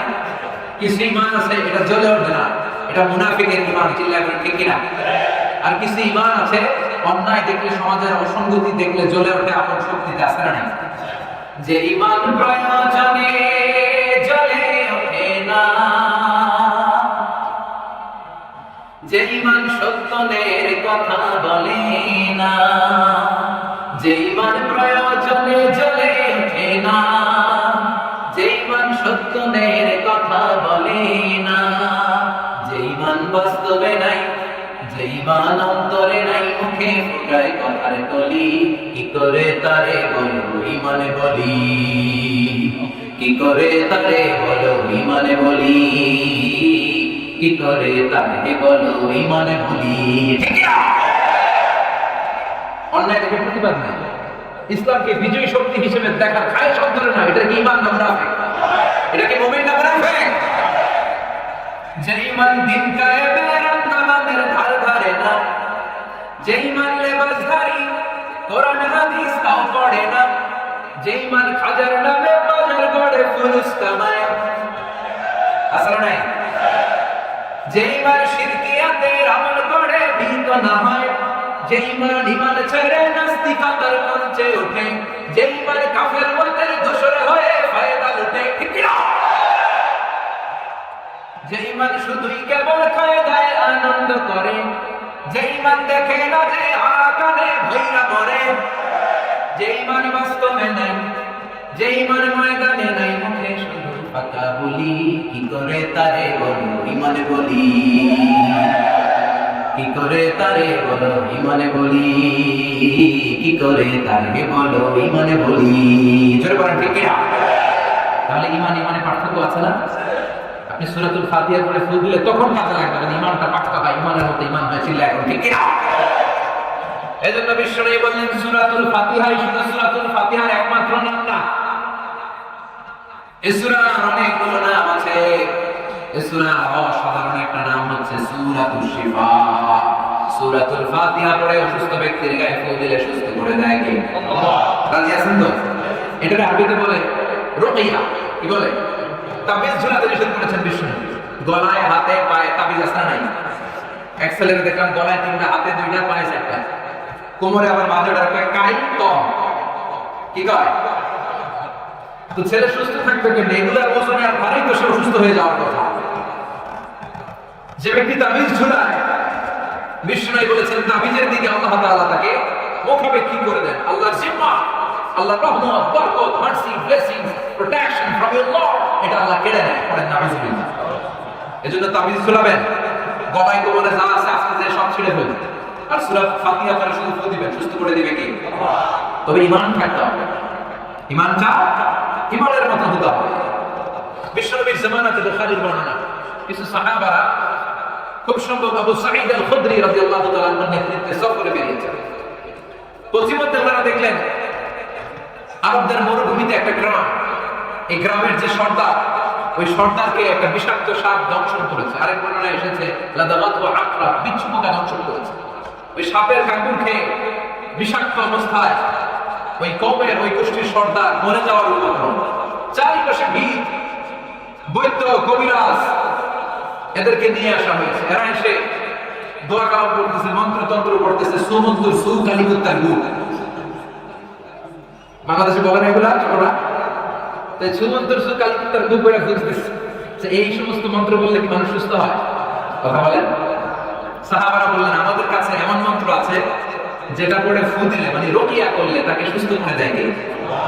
এরা কেউ বিশ্বাস করে না, বলে তোমরা বেদুইন জামিয়া, কি সুস্থ করবে? এই সুমন্তুর সু কালিমুত্তার গুই কিছু করতে পারে না, আর তোমরা বেদুইন, নিরক্ষর, উম্মি, তোমরা রুকিয়া করবে কোত্থেকে?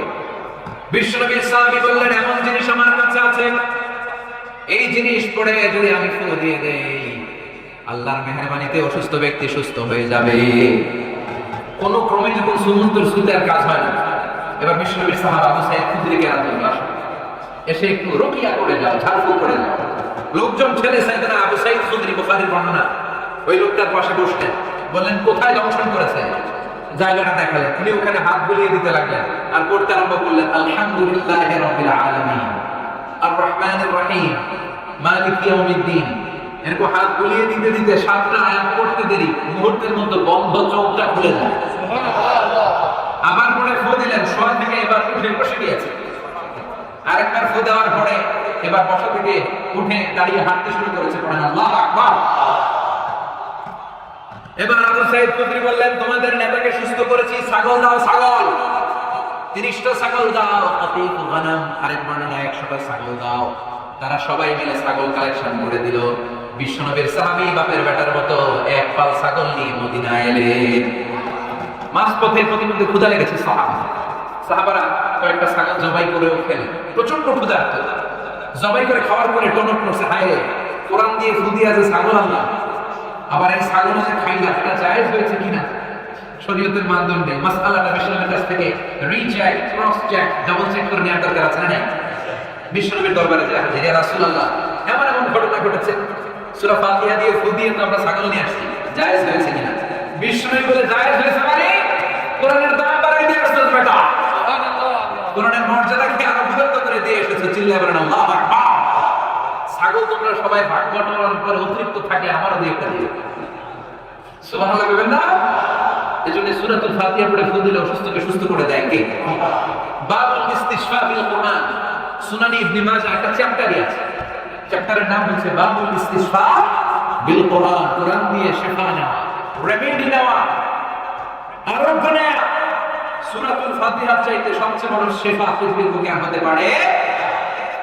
আল্লাহর কোরআন সাক্ষী, এই কোরআনের ভেতরে রব্বুল আলামিন দুইটা জিনিসের ক্ষেত্রে শিফা ব্যবহার করেছেন, এক করেছেন কোরআনের ক্ষেত্রে, আরেক করেছেন মধুর ক্ষেত্রে। সুবহানাল্লাহ।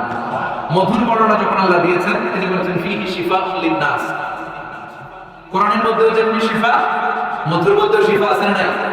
মধুর মধ্যে গ্লুকোজ আছে, সুক্রোজ আছে, ফ্রুক্টোজ আছে, ক্যালসিয়াম আছে, ক্যালোরিজ আছে, ভিটামিন আছে, মিনারেলস আছে, আপনার যা যা দরকার সব আছে। কারণ মৌমাছি যখন বিভিন্ন গাছের লতা পাতা থেকে, ফুল থেকে রস সংগ্রহ করে আনে, ওই গাছগুলোর মধ্যে বনানী গাছ আছে না? ঔষধি গাছ, ওই এলাকার যত বনানী গাছ, ঔষধি গাছ, ঔষধ সমৃদ্ধ উপাদান নিয়ে এই মধুকে আল্লাহ তাআলা তৈরি করেছেন। সুবহানাল্লাহ। এজন্য বিশ্বনবীর খাবারের তালিকায় সবসময় কম থাকতো মধু। মধু আছে যেখানে বিশ্বনবী খেতেন, মধু গিফট করলে বিশ্বনবী সেটা রিসিভ করতেন। পারফিউম বিশ্বনবীকে কেউ দিলে বিশ্বনবী পারফিউম নেয় না, এরকম পাওয়া যায়। ভালো মধু দিলে খেতেন, কিন্তু দুর্গন্ধযুক্ত মধু দিলে বিশ্বনবী খেতে চাইতেন না।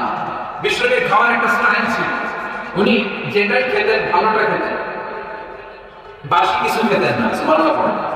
আমরা মাঝে মাঝে বাসি ডাল, বাসি ভাত, বাসি তরকারি মেরে দেই না, এটা কিন্তু ক্ষতিকর।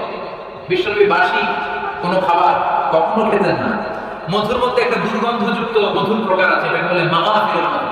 বিশ্বনবী কখনো মাগাফিরের মধুতে কাজ করতেন না। বিশ্বনবী রুটি খেতে পছন্দ করতেন, কিশমিশ খেতে পছন্দ করতেন, ছাগলের বাজুর গোশত মানে সিনার গোশত খেতে পছন্দ করতেন, মাশরুম খেতেন বিশ্বনবী, মাশরুম, রুম্মান খেতেন, ডালিম ফল খেতেন, দুধ খেতে পছন্দ করতেন, লাউ খেতে পছন্দ করতেন, জব খেতেন, বার্লি খেতেন, খেজুর আরবিতে বলে তামরা, বালা, এগুলো খেতে বিশ্বনবী পছন্দ করতেন। এই সবগুলোর ভেতরে পর্যাপ্ত প্রোটিন আছে না নাই? এজন্য মধুর ভেতরে আল্লাহ শিফা দিয়েছেন, সূরাতুল ফাতিহার ভেতরে শিফা দিয়েছেন। চিৎকার করে পড়তে হবে আল্লাহু আকবার। এরপরে বিশ্বনবী বলেছেন এই সূরার আরেক নাম হলো সাবউ মিনাল মাসানি, মানে নিত্য পাঠনীয় সপ্তবাক্য। ওয়ালাকাদ আতাইনাকা সাবআন মিনাল মাসানি ওয়াল কুরআনাল আযীম। আল্লাহ বললেন নবী আমি আপনাকে নিত্য পাঠনীয় সপ্তবাক্য দান করেছি, পাশাপাশি কোরআনে আযীম দান করেছি। বলেন সুবহানাল্লাহ। সূরাতুল ফাতিহার আরেকটা নাম হচ্ছে সাবউল মাসানি, সবাই আওয়াজ করে পড়েন সাবউল মাসানি। তাফসীর মাহফিলে এসে কিছু শব্দ শিখে দিতাম। I consider all the sitting people in front of me my student. আমি যখন বক্তৃতা করি আমি মনে করি যারা শুনছে তারা আমার ছাত্র। আমার আগে হামজামে বসেছিলেন তখন উনি ছিলেন আমাদের শিক্ষক, আমরা ছিলাম ছাত্র। আমার পরে শাইখুল ইসলাম শাইখ ভাই বসবেন, উনি আমাদের শিক্ষক, আমরা ছাত্র। কোরআনের ছাত্র হইতে মনে চায় না?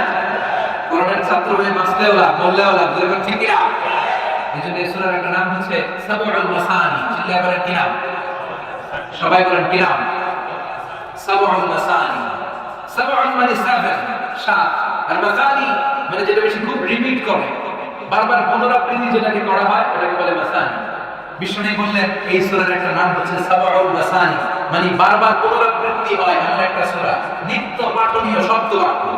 বাংলায় কি নিত্য পাঠনীয় শব্দবাক্য? যে 7টা বাক্য নিত্য পাঠ করতে হয়, নিত্য তেলাওয়াত করতে হয়, প্রতিদিন পড়তে হয়, যারা ফরজ নামাজটা পারে, শুধু ফরজ যদি পড়েন, প্রতিদিন 5 ওয়াক্ত ফরজ করলে কমপক্ষে 17 বার এই সূরাটা দিনে পড়তে হবে।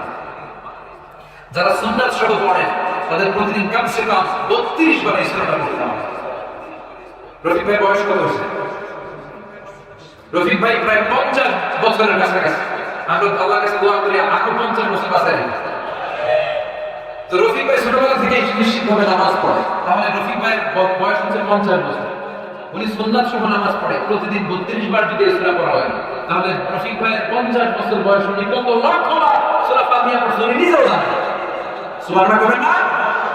এজন্য বিষ্ণু বলেছেন এটা হচ্ছে সাবাউল মাসানি, নিত্য পাঠনীয় সপ্তবাক্য, এমন 7টা আয়াত যেটা বারবার পড়তে হয়। আর এমন মজাদার চমৎকার 7টা আয়াত বারবার পড়লেও আয়াতগুলো পুরাতন মনে হয় না। কখনো কি আপনার মনে হয়েছে সেই ছোটবেলা থেকে নামাজ শুরু করলে সূরা ফাতিহা লক্ষ বার পড়লাম, এত সূরা ফাতিহা কেন আজকে কোন বলে দিয়ে শুরু করেছি? এরকম মনে হয়েছে কখনো যে আজকে সূরা ফাতিহা আজকে শুরু করব কি দিয়া? এরকম মনে হয়েছে? হয়নি। কারণ কোরআন কোনো পুরাতন হয় না। লা তুহসা আজাইবুহু, কোরআনের আশ্চর্যের শেষ নাই। ওয়ালা তাবলা আরাইবুহু, কোরআন কখনো পুরাতন হয় না। ফিহি মাসাবিহুল হুদা, কোরআনে আছে হেদায়েতের মশাল। ও মানারুল হিকমা, কোরআন হচ্ছে বিজ্ঞানের সূর্য মিনার, চিন্তা করে বলেন ঠিক না? আবার বিশ্বনবী বলেন 104টা আসমানি কিতাবের মধ্যে তাওরাতের মধ্যে এত দামি সূরা নাই, ইনজিলের মধ্যে এত দামি সূরা নাই, জবুরের মধ্যে এত দামি সূরা নাই, সুহুফে ইব্রাহিম ও মুসার মধ্যে এত দামি সূরা নাই।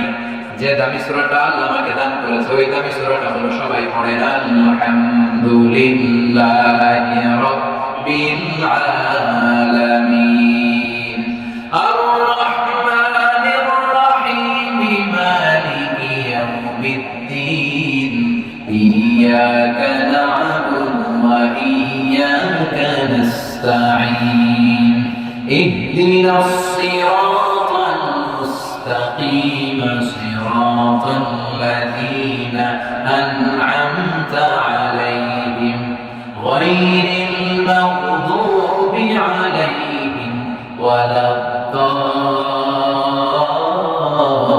ওয়ালাদ-দাল্লিন। চিল্লায়ে পড়েন আমিন।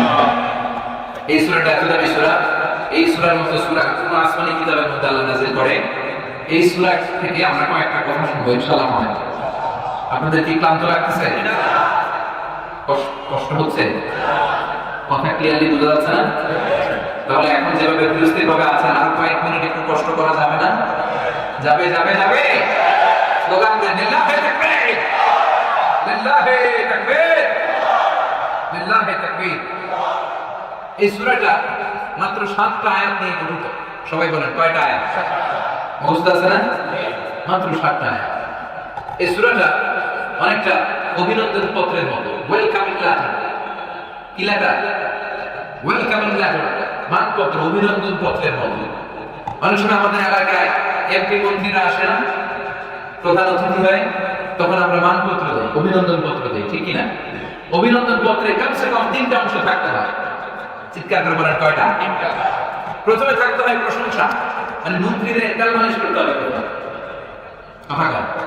প্রথমে আমরা তার প্রশংসা করি, আপনি সুমহান অতিথি, আপনার মতো মানুষ পৃথিবীতে দ্বিতীয়টা নাই, আপনার চরিত্র ফুলের চেয়েও পবিত্র। আছে না নাই?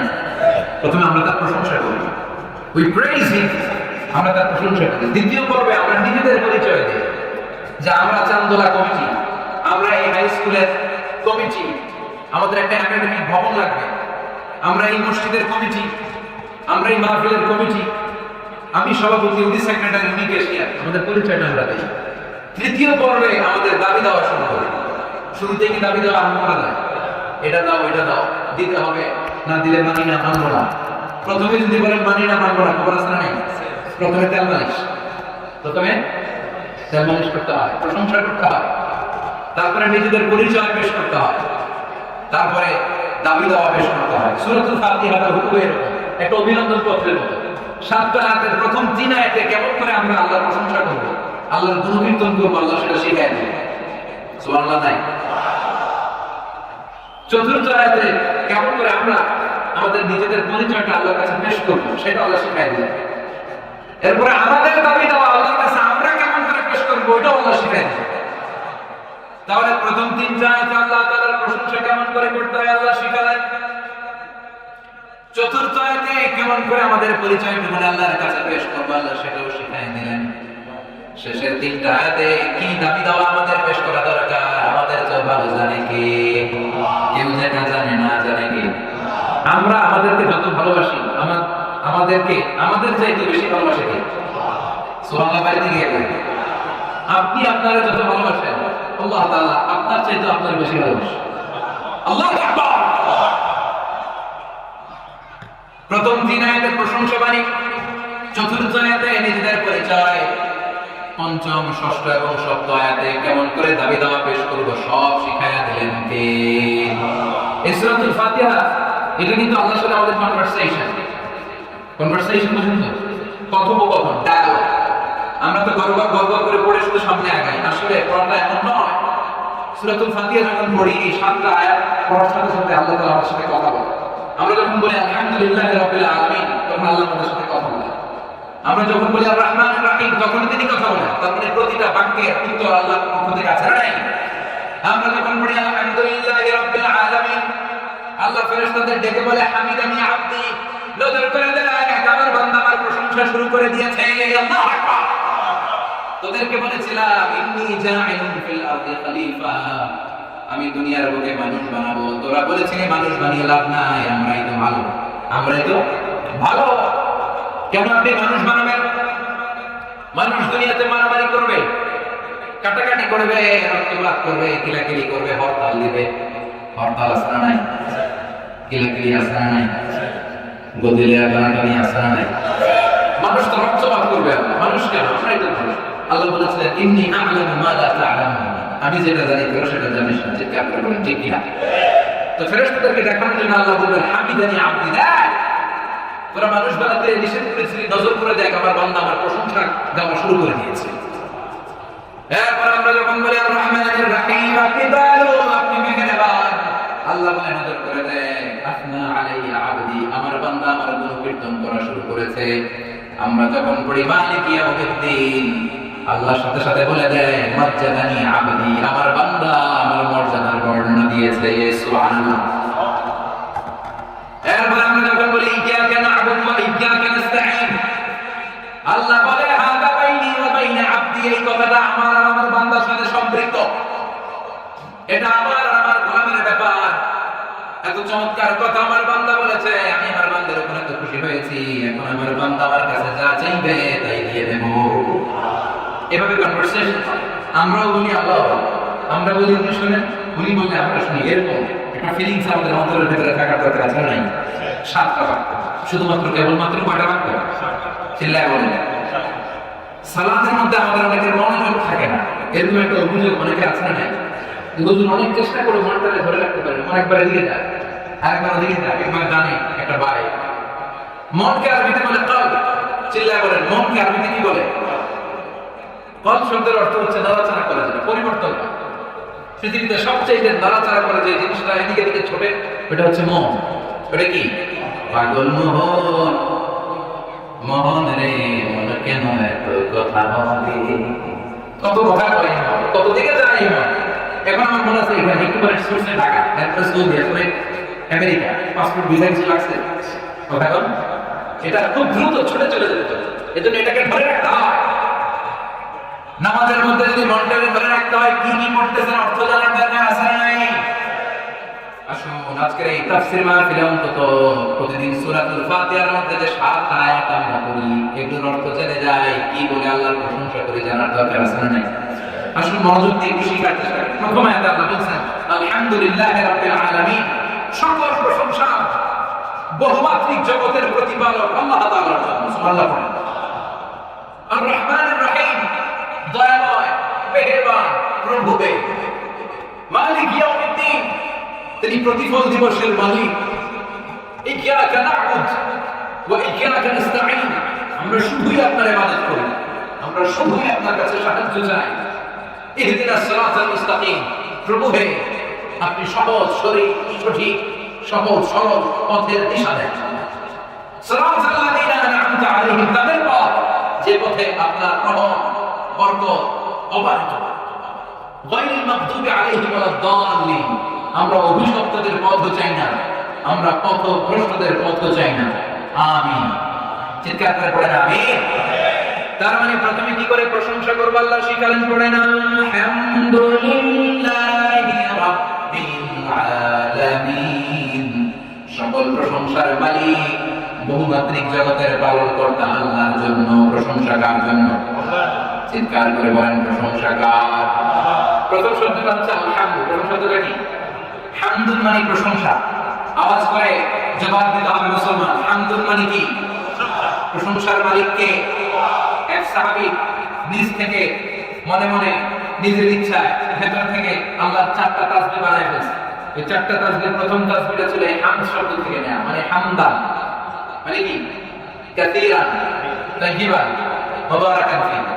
বিশ্বনবী নামাজ পড়াচ্ছেন, রুকু থেকে উঠলেন, সামিআল্লাহু লিমান হামিদা। পেছন থেকে সাহাবারা বলল রব্বানা।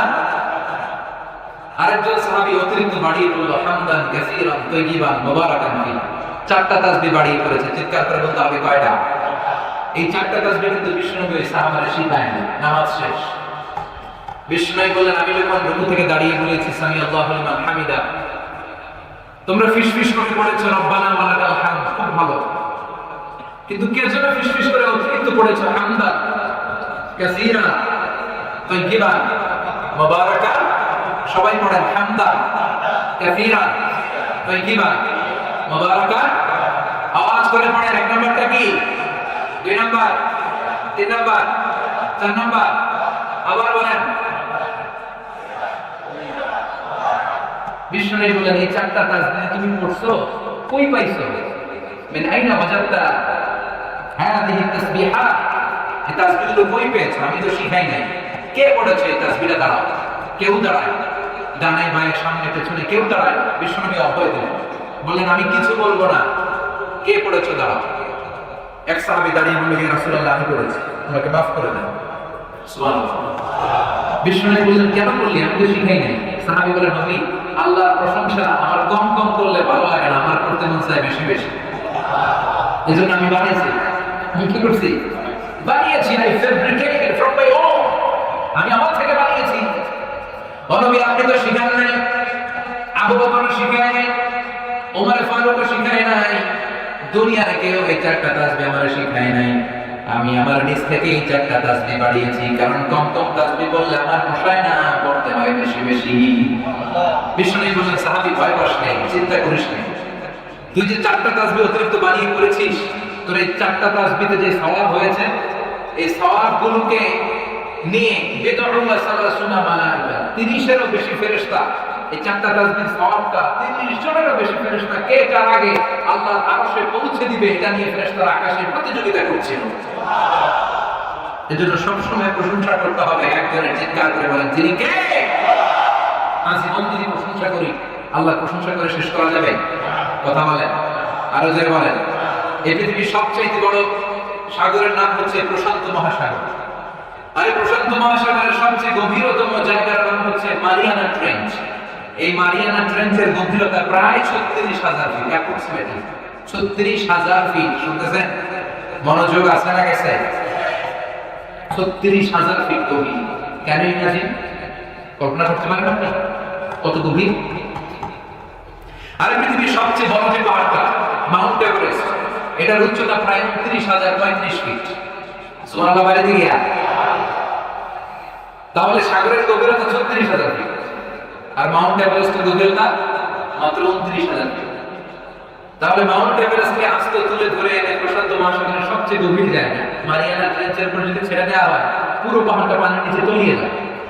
তার উপরেও একখান থেকে যাবে প্রায় 7,000 ফিট। কি পরিমাণ পানি আল্লাহ মজুদ রেখেছে গোটা দুনিয়াতে, এটার একটা ধারণা দেওয়ার জন্য আমি রেফারেন্স করে আনছি।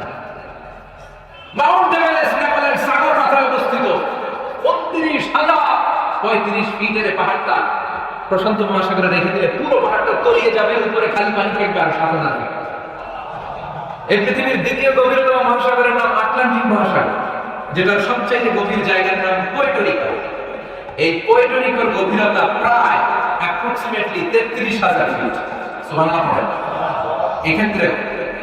এক্ষেত্রে পৃথিবীর সবচেয়ে উঁচু পাহাড়টা মাউন্ট এভারেস্টকে আস্তে তুলে ধরে এনে আটলান্টিক মহাসাগরের সবচেয়ে গভীরতম জায়গা পুয়ের্টো রিকোর উপর যদি ছেড়ে দেওয়া হয়, এই আটলান্টিক সাগরও পুরো পাহাড়টা তলিয়ে যাবে।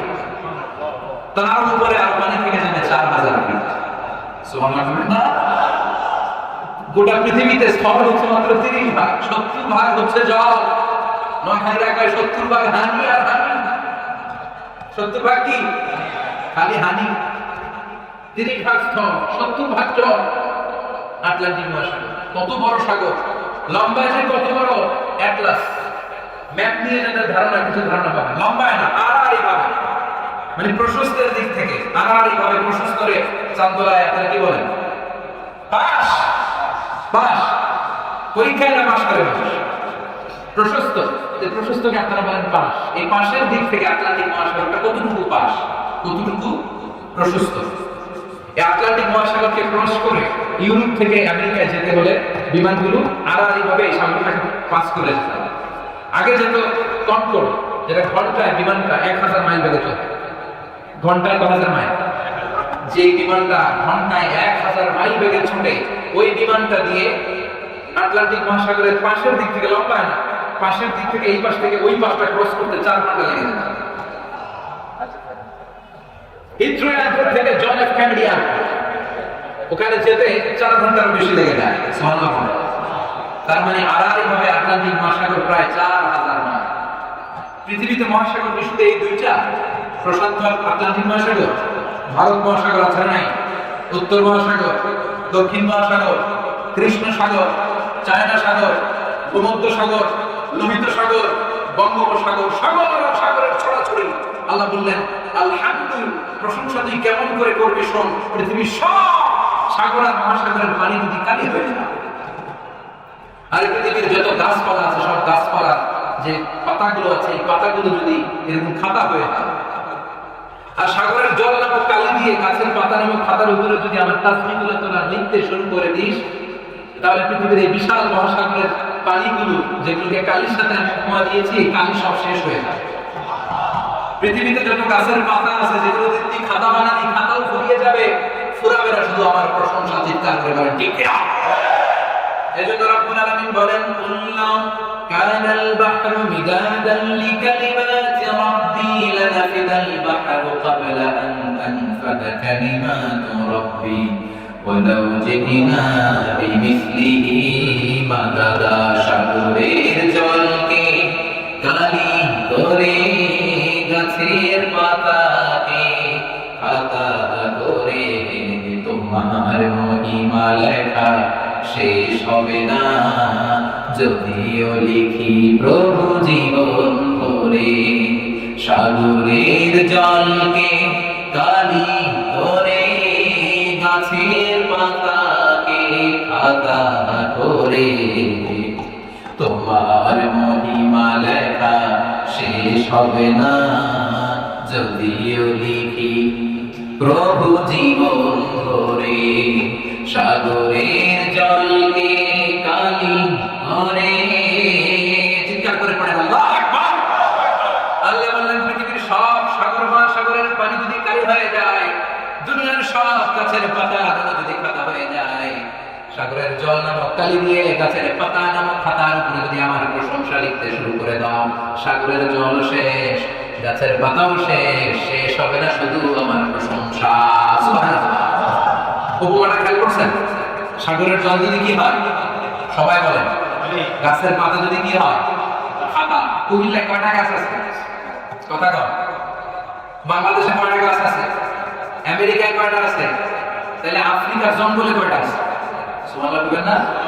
সব ফুরিয়ে যায়। আল্লাহর প্রশংসা করে শেষ করা যাবে? এজন্য আল্লাহ বললেন, আলহামদুলিল্লাহ, প্রশংসা হবে একজনের, তিনি কে? প্রশংসা হয় সুন্দর, প্রশংসা হয় কিসের? প্রশংসা হয় সত্যের, প্রশংসা হয় ন্যায় পরায়ণ।